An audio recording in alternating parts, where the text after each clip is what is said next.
Embarrassment for Britain in the changing world, and Mrs. Thatcher continued to call the jailed Nelson Mandela a terrorist. Likewise, she assiduously also worked to make any EU deal unlikely, despite Sir Howe trying to tenaciously make it otherwise. In the meanwhile, the Conservative Party went on to win elections after elections in a row, defying the Labour Party time and again. Once in Dublin, the hotel, the Iron Lady, and many of her ministers and other senior officials occupying was bombed by Irish Republican Army. A few of them were killed, but all others, including Mrs. Thatcher and Sir Howe, survived. Now, George Bush the senior was the US president, and he made some major departures from the Reagan legacy. He no more saw the West Germany as the chief US rival in Europe, and also did not consider IRA a terrorist organization either. It had some lasting effects on the world politics, with the apartheid getting closer to its closure and the Irish deal being made a possibility. These developments Mrs. Thatcher did not find pleasing. But the Berlin Wall was also about to collapse now, and the Mikhail Gorbachev-led USSR was about to disintegrate.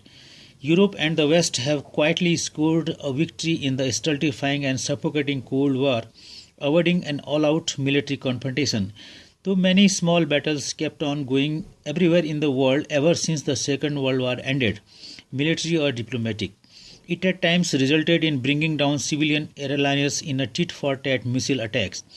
The lives of ordinary civilians were almost costless when it came to the power equation of the world power. This victory of diplomacy is possibly the most obvious example of how much it can succeed if there are competent people in charge of it. Sir Geoffrey Howe was one of them. Besides, China has not yet arrived yet as a player in the power balance of the world, and the USSR was overstretched to its limit. Possibly Mr. Gorbachev was not able to hold the situation he inherited after a few of his predecessors died as soon they took over the power in the USSR, despite their questionable health. The disintegration of USSR has an ongoing impact on world politics till today. Sir Howe comes across as a quiet and easygoing strategist who worked tirelessly on his projects. His eye to see the humor in the incidents and people he came across, like the disappearing hands of an African head of the state he was meeting in his traditional gown enveloping him, or the mistaken dropping off of the coffin of a USSR president whose funeral he was attending, looks as an endearing trait of a conservative British politician.